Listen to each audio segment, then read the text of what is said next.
শহরের নিরাপত্তার স্বার্থে আমাদের পাড়া আমাদের সমাধান প্রকল্পের মধ্য দিয়ে কালিয়াগঞ্জ পৌরসভার 17টি ওয়ার্ড জুড়ে আনুমানিক 50টির উপর বৈদ্যুতিক খুঁটিতে 2টি করে সিসি ক্যামেরা লাগানো হয়েছে। কালিয়াগঞ্জ থানার পক্ষ থেকে শহরের গুরুত্বপূর্ণ স্থানগুলিতে সিসি ক্যামেরা লাগানো থাকলেও তা যথেষ্ট ছিল না। বিভিন্ন সময়ে পাড়ার ভিতরে চুরি, ছিনতাই, বিভিন্ন সমাজ বিরোধী কার্যকলাপের অভিযোগ উঠে আসত, ফলে সাধারণ মানুষ কিছুটা হলেও নিরাপত্তাহীন বলেই মনে করত। বিভিন্ন সময় পাড়ায় বিভিন্ন রাস্তায় সিসি ক্যামেরা লাগানোর দাবি উঠে আসতো পুর নাগরিকদের কাছ থেকে। পুর নাগরিকদের দাবিকে প্রাধান্য দিয়ে রাজ্যের মুখ্যমন্ত্রী অনুপ্রেরণার আমাদের পাড়া আমাদের সমাধান প্রকল্পের মধ্য দিয়ে কালিয়াগঞ্জ পৌরসভার 17টি ওয়ার্ডের গুরুত্বপূর্ণ স্থানগুলির বৈদ্যুতিক খুঁটিতে 2টি সিসি ক্যামেরা লাগানো হয়েছে, যার নজরদারি চালানো হবে কালিয়াগঞ্জ থানা থেকে বলে জানান পৌরসভার পুরপ্রধান বিশ্বজিৎ কুণ্ডু। এই প্রকল্পের জন্য 25 থেকে 30 লক্ষ টাকা ব্যয়ে 50 থেকে 60টি বৈদ্যুতিক খুঁটিতে লাগানো হয়েছে। সিসি ক্যামেরা লাগানোয় খুশি পুর নাগরিকেরা।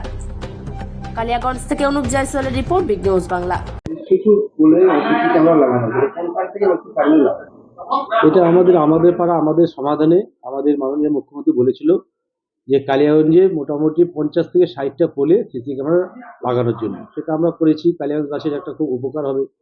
যে কোনো তো এখন একটা অ্যাক্সিডেন্ট হোক, চুরি চামারি হোক, আমরা ফট করে এটা আমাদের নজরে রাখতে পারবো। সেটা থানার মাধ্যমে আমরা কালিয়াগঞ্জবাসীকে এই উপহারটা দিতে পারবো যে যে কোনো প্রবলেম হলে কালিয়াগঞ্জবাসীর একটা উপকার হবে। কালিয়াগঞ্জ থানায় গিয়ে ওটা ধরা পড়ে যাবে। সিসি ক্যামেরার মাধ্যমে প্রত্যেকটা জিনিস ধরা পড়ে যাবে। সেটা হচ্ছে আমাদের কালিয়াগঞ্জের টোটাল এন্টারের মধ্যে 50 থেকে 55টা পোলে 2টো করে ক্যামেরা লাগিয়েছি আমরা। প্রায় খরচা 25 থেকে 30 লক্ষ টাকা।